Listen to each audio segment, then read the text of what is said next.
السلام علیکم ورحمۃ اللہ وبرکاتہ۔ الحمد للہ رب العالمین، والصلاة والسلام علی سید المرسلین، اما بعد فاعوذ باللہ من الشیطان الرجیم، بسم اللہ الرحمن الرحیم۔ وَلَنَبْلُوَنَّكُمْ بِشَيْءٍ مِّنَ الْخَوْفِ وَالْجُوعِ وَنَقْصٍ مِّنَ الْأَمْوَالِ وَالْأَنفُسِ وَالثَّمَرَاتِ وَبَشِّرِ الصَّابِرِينَ الَّذِينَ إِذَا أَصَابَتْهُم مُّصِيبَةٌ قَالُوا إِنَّا لِلَّهِ وَإِنَّا إِلَيْهِ رَاجِعُونَ۔ آج میں آپ لوگوں کے سامنے جس تقریر کو لے کے کھڑی ہوں وہ ہے صبر اور اس کی حقیقت۔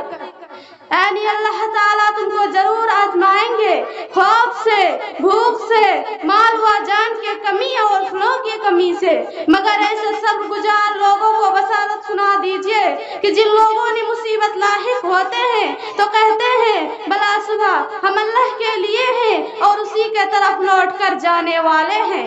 معزز سامعین و سامعات، قرآن کریم کی اس آیت سے صبر کی اہمیت اور فضیلت کا بخوبی پتہ چلتا ہے، مگر سوال اس بات کا ہے کہ صبر کس کو کہتے ہیں؟ برادران ملت، صبر اس چیز کا نام ہے کہ کوئی آپ کو کسی قسم کا نقصان پہنچائے اور آپ اسے برداشت کر لے، جا نہ لے۔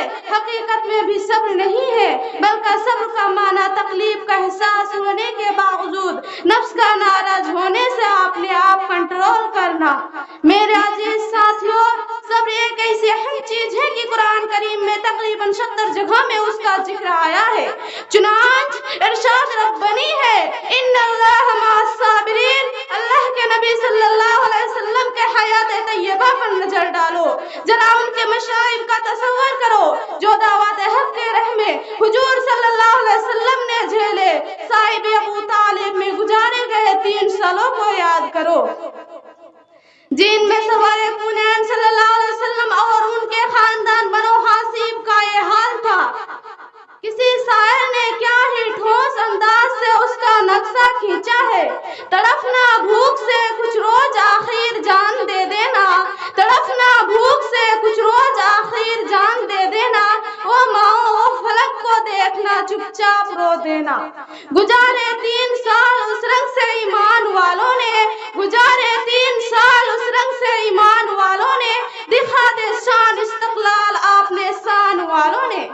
ملت اسلامیہ کے پاس بانو، اگر آپ کو صبر و استقامت کا معنی اور مفہوم جاننا چاہتے ہیں تو ذرا بلال حبشی رضی اللہ تعالی عنہ سے پوچھو، جن کے صرف ایمان لانے کی پاداش میں گرم ریت پر لٹا دیا جا رہا تھا اور سینے پر گرم گرم پتھر رکھ دیا جاتا تھا، مگر کیا مزاج کے پیروں میں بلال کے پیروں میں سب بات کی لغزش آ جائے؟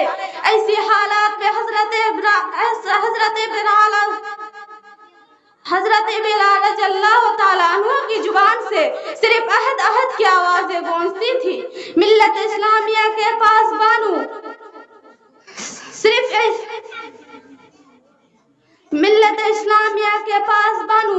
صرف اتنا ہی نہیں بلکہ صبر کا معنی و مطلب سمجھنا ہو تو حضرت بلال رضی اللہ تعالیٰ عنہ سے پوچھو، جن کو سولی پر چڑھانے سے پہلے ناپاس کی جائے